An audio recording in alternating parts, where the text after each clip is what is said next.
le ting. Salut Hervé. Salut Yves. Bon, on s'est quitté quand la dernière fois? Euh, C'était le championnat de France des minimes, non? C'était même le stage des minimes en août. Après, oui, la dernière couche, c'était Voilà, la toute fin de saison minime c'est ça, à Ancel. à Ancel. Et là, on C'est ça. recommence une saison. Et là, c'est le début. Là, on est sur le premier rendez-vous d'épreuves combinées de la saison. Bon, alors tes analyses, les minimes, tout, non, on va pas aller là-dessus. Non, c'est un peu tôt encore. C'est un peu tôt On va encore, laisser se lancer la saison des minimes, surtout que c'est une saison en salle. Pour eux, c'est important. Ils ne connaissent pas encore beaucoup la salle. Pour resituer, là, on est sur les championnats départementaux d'épreuves combinées.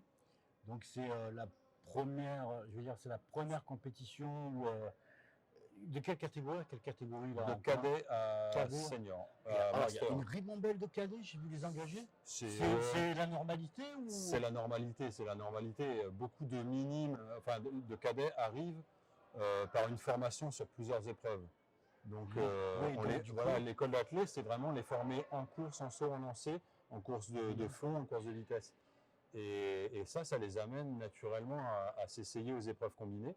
Et c'est le moment de le faire en cadet, quoi. Si on ne tente pas le coup en cadet, après c'est ça. un peu tard. Mais, et donc ça permet de maintenir l'accroche, parce que l'idée c'est on travaille sur les minimes, on leur fait et des compétitions jusqu'à des compétitions nationales, puisqu'il y a les championnats de France des ligues, les stages qui permettent de les maintenir. On fait même un dernier stage à la veille de leur passage de cadet, C'est ça. par exemple. Et derrière, on les retrouve là. Donc, c'est vrai qu'il faudrait voir sur plusieurs années s'il y a moins de déperditions entre minime cadet derrière. Parce que moi, j'ai trouvé le pavé cadet sur ces épreuves combinées-là Ouais. incroyable. C'est toujours un bon indicateur. C'est un indicateur, hein. Les effectifs qu'on a ici sur les premières compètes et en épreuves combinées, c'est des très bons indicateurs. On attend toujours à avoir un gros package de cadets. Ouais. Parce que c'est ce qui nous, voilà, c'est les nouvelles générations qui sortent des écoles d'athlètes et qui vont commencer à se mettre dans le chemin de la perf. Alors, Pour certains. depuis que je les suis minime, ça fait 2 ans que je fais un peu Il y en a qu'on commence à connaître. Mais... Là, je commence à les connaître, à voir leur évolution, à voir. Ça fait plaisir de les voir. Ils sont là, présents, tu les vois motivés et tout. C'est ça, c'est plaisant aussi de les retrouver. Alors, on les lâche en août à la fin du stage. Et puis voilà, on voit un petit peu, on sait qu'on va les retrouver là parce qu'ils étaient motivés et que dans cet écrémage qu'on fait en minime jusqu'au stage génération, non, stage horizon, pardon, on a des athlètes qui sont très motivés, quoi. Donc là, on a fait une sélection avec ceux qui ont vraiment déjà commencé à regarder la perf. J'ai vu, alors moi qui connais pas trop, j'ai quand même remarqué qu'il y avait sur ces départementaux là d'épreuves combinées des Maxime moitié charnois, des Thomas Martinez du MSA. On a des grosses pointures sur les départementaux où je suis pas sûr qu'ils vont peut-être pas faire les régionaux du coup. Ils vont faire peut-être une impasse pour aller sur les France. Ouais, alors en fait, normalement, sauf ça c'est toujours un petit peu adaptable en fonction de ce qui arrive dans la saison, mais en général, c'est avoir 2 rendez-vous avant les championnats de France, donc 2 sorties départementaux, régionaux, et la 3e c'est pour les France. C'est quelque chose que au niveau des entraîneurs, on trouve que c'est cohérent. C'est cohérent. Sinon, ça fait beaucoup d'espace entre 2 compètes, et on n'est jamais sûr. L'entraînement, c'est l'entraînement. Ouais, c'est pas la même chose. La compète, on le voit, on a eu quelques mésaventures aujourd'hui. La compète, c'est le juge de paix, c'est là qu'on voit si ça en place. D'accord. Donc pour par exemple un cadet, un combinard qui s'engage sur les départementaux, puis les régionaux en perspective des France, t'estimes c'est la marche normale, le processus logique et normal là-dessus, quoi. Ouais, complètement, parce qu'on est sur une période là qui est encore de plus de 2 mois avant les championnats de France.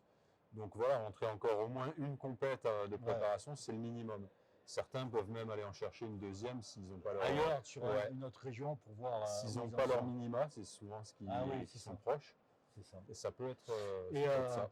Ben là, tu peux pas voir, mais tu nous diras, par rapport au minima c'est un peu toujours les mêmes au niveau des France. On a des minima qui Oui. ne fluctuent pas trop. D'une année sur l'autre, Ouais. on sait à peu près le niveau dans lequel on va devoir se trouver Et là- pour être dans les Et là, 16. déjà, avec une compétition telle que celle-ci, tu vas pouvoir avoir une vue d'ensemble de la saison. C'est ça, c'est ça. Alors, il y a ceux qui seront rentrés en bégayant un peu, Ouais. parce que c'est justement ça, c'est la Le- première compète qui n'est pas trop importante, Ouais. on peut se permettre de rater. Pas trop préparé peut-être, pas assez. Pas ou, assez, hein, là, on a repris début septembre, bon, fin août, on va dire pour les premiers. Et là, on est juste fin novembre. Voilà. Là, normalement, ils sont tous encore en période de grosse préparation.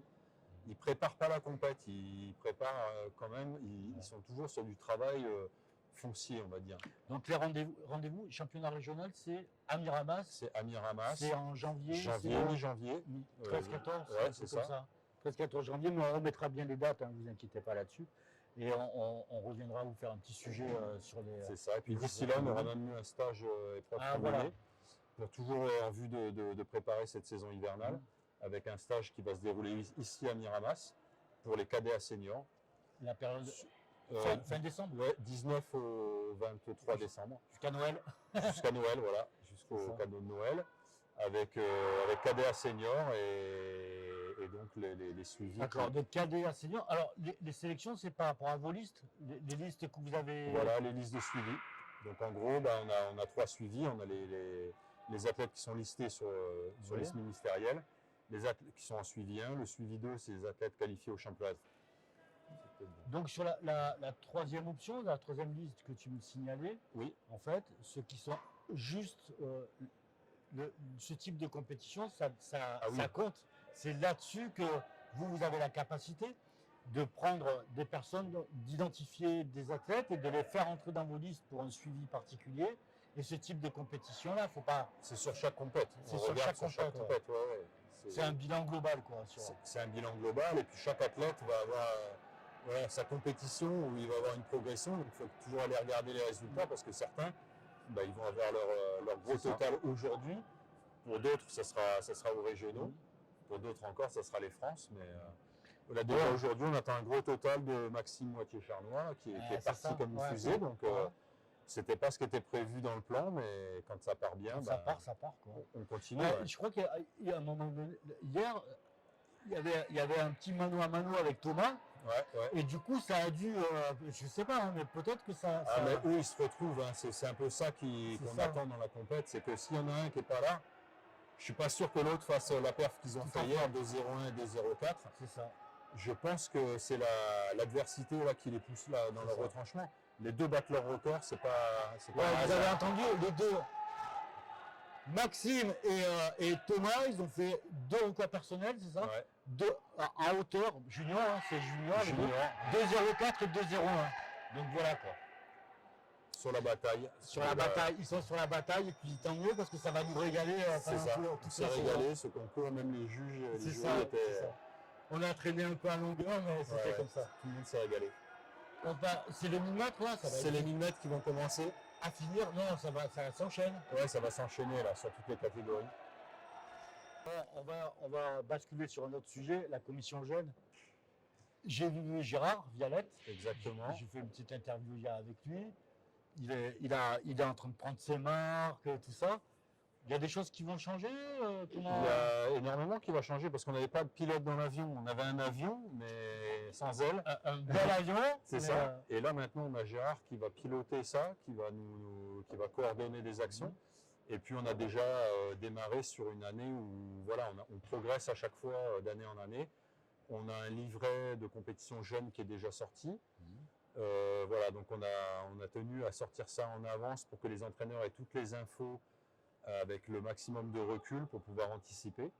Donc ça, c'est une très bonne chose. Gérard, il a une entrée entraîneur, coach. Je rappelle c'est le coach de Anthony Amirati, de Maxime.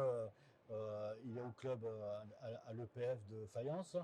Et il était CTS. Il était cadre technique. Cadre technique. Donc il a une entrée athlète. Du reste, quand il est sur les stades, il faut faire attention qu'il ne soit pas trop sur les stades, mais il n'arrête pas, on le voit.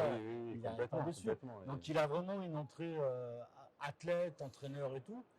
Ouais, ça peut, voilà. C'est exactement ce qu'on attend, quoi. Voilà. C'est que ça marche bien sur le terrain. Donc pour ça, il faut qu'on ait une personne qui connaisse ce terrain parfaitement. La CSO qui bascule aussi, qui change. Apparemment, il y a des liens qui sont en train qui se créent entre la CRJ et la CSO. Parce que j'ai interviewé les deux, ils m'en parlent tous les deux. Et Donc oui, il y a des choses qui se créent. c'est deux commissions qui fonctionnent naturellement ensemble, Mhm. puisque l'une coordonne toutes les compétitions et l'autre le Entre- secteur des compétitions jeunes. C'est Et ça. donc, il faut que ça échange, il faut que les projets soient vus en Tu commun. vois, il y a un lancé mini master à Orange, c'est assez nouveau ça. Qui est dans les tuyaux, là, on en reparlera de ça, mais Ouais, Mais, sur les lancers longs. ouais, sur les lancers longs, ouais. Ouais, sur les lancers longs aussi. J'ai pas connu ça l'année dernière, c'est peut-être une première ou. Alors l'année Je sais pas dernière, qui. on les a fait quand même pour les minimes. La question, Ouais, c'est mais voilà, c'était pas d'ouvrir. avec. Est-ce que c'était avec les masters en même temps? Alors Je sais c'était plus. peut-être non, c'était peut-être pas sur le format avec les masters. Et Ouais. là, l'idée, c'était vraiment de libérer, pareil, une date dans ce calendrier qui est très chargé, Mhm. de manière à ce que les minimes, ils aient un tour d'épreuves combiné, les épreuves individuelles et les lancers longs. C'est ça. Et ça, c'est quelque chose qu'il faut, voilà, il faut créer des espaces dans un calendrier qui est de plus en plus compact. Et c'est notre problématique avec la CRJ et la CSO. Écoute, moi ce que je te propose, Hervé, c'est que quand ça commence à se décanter, juste un peu avant les combinés, tiens, alors ouais, mais on va se voir au stage, on va se voir pour On le va se stage. voir au stage, On va reparler un petit peu tout ça pour le stage. Il y aura la perspective qui sera très proche début d'année. début d'année des épreuves combinées sur Miramas. Ouais. Et derrière, il y aura ceux qui vont partir au championnat de France, comment ça va se passer et comment on va commencer à cadrer sur comment on sélectionne pour les championnats de France des ligues pour les minimes. Ouais. Comment on commence à sélectionner. Ça sera un peu plus tard dans le Mais calendrier. sur quelle compétition? Parce que ça vient vite, hein, tout Ah ça. oui, Hein. oui. Les minimes, il faut bien qu'ils aient en tête qu'ils vont avoir des compétitions qui vont pouvoir les sélectionner sur des championnats de France de ligue. Ouais, Donc, ils auront plusieurs étapes parce que la première, elle va les qualifier au stage. Ouais, de c'est repérage, ça. c'est-à-dire qu'on va déjà écrémer, enfin, on va faire une première sélection sur les régionaux. Mhm. Et de là, il y aura un stage régional pour les meilleurs dans leur discipline, qui sera pendant les vacances d'avril. Et à partir de là, après, on a ce package dans lequel on va retrouver, la majorité vont se retrouver normalement qualifiés, sélectionnés pour la Coupe de Ça, France. c'est un vrai sujet. Le processus de qualification pour ce championnat de France des ligues, tout le processus avec les étapes importantes et tout, peut-être un vrai sujet pour que nos minimes, ils Ouais. intègrent bien ça, les entraîneurs, ils intègrent bien ça.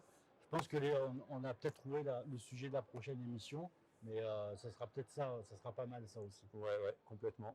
D'autres choses à rajouter, mon Rien à rajouter. Rien à rajouter. Mhm. Eh ben, à très vite et en tous les cas, prochain rendez-vous, c'est le stage Miramas, fin d'année. C'est ça. Avec Et, les sauteurs, les épreuves combles, les lanceurs. Sauteur, épreuve combe, lanceur Et les sprinters, et c'est les juste la sprinters. semaine d'après, la semaine qui suit. Je vais mettre un lit de camp là. C'est ça. Allez, à bientôt, Hervé. À bientôt.